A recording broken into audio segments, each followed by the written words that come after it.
For my exclusive Omen of Storms card reveal, I have one of the most wild cards I've ever seen. There is no doubt in my mind that this Shadow Legendary will absolutely terrorize the SVO bracket in 2022. Grant us eyes because we're gonna need some new ones. Gaze into the abyss and feast your brain on Chaotic Doom. Chaotic Doom is a 6 playpoint legendary Shadowcraft follower with 5 separate keywords, so there's quite a lot to unpack here. It inherently has Rush and Ward, with a fanfare that summons a second Chaotic Doom.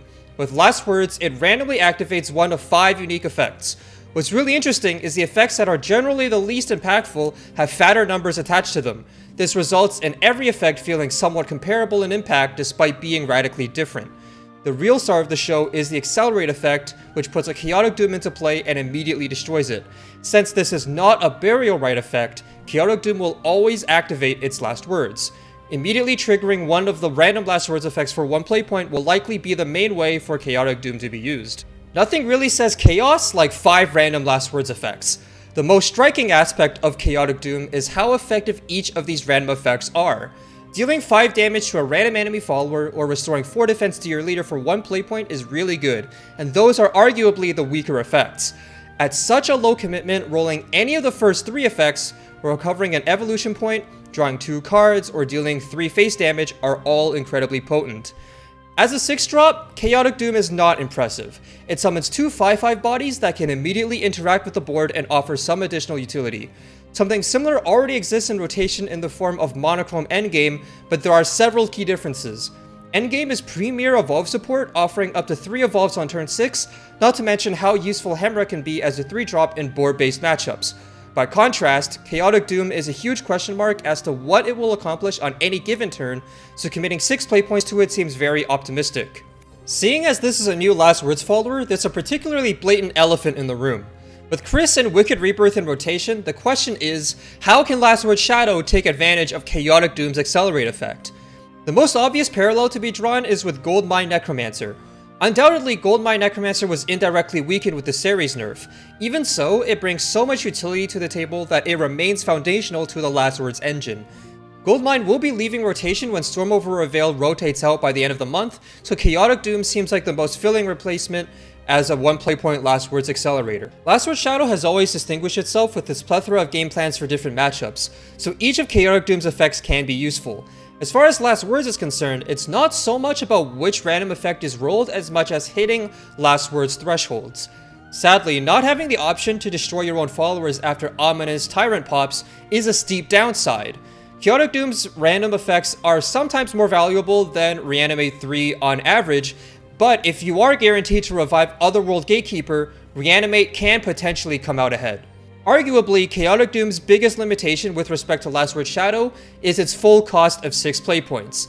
This means you cannot begin your turn with the Accelerate 1 effect as early as turn 6, which unfortunately happens to be one of the best times to start with your turn with it because you can follow up with 10 Chris or 10 Rebirth.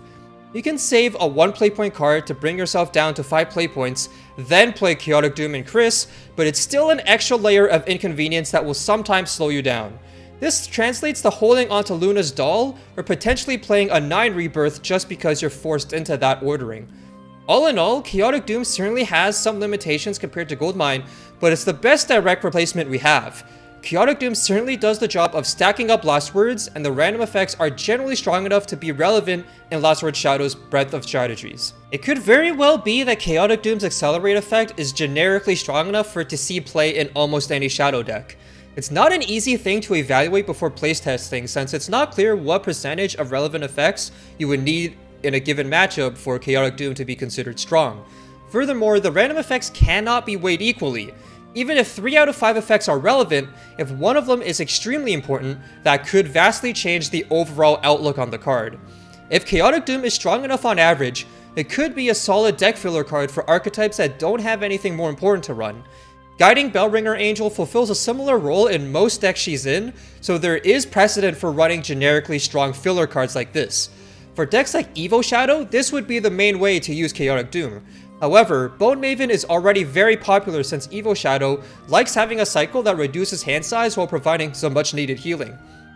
For what it can consistently offer, Bone Maven seems like a much better fit for Evo Shadow than Chaotic Doom, but it's absolutely worth testing different ratios here.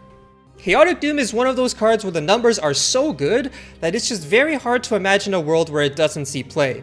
The start of the show is the Accelerate effect, since every Last Words effect is extremely playpoint efficient.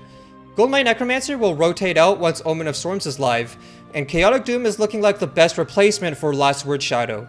If a combo control deck like Memory Shadow returns in the future, potentially with some playpoint recovery shenanigans, that could awaken Chaotic Doom's potential as a mini monster trio. For a card with this many random effects, it's tough to meaningfully discuss its expected value in relation to being useful in a real game. My stance is, the numbers are high enough, the efficiency is tasty enough, and the commitment is low enough, thus I have very high expectations for this unlawful emissary of memes.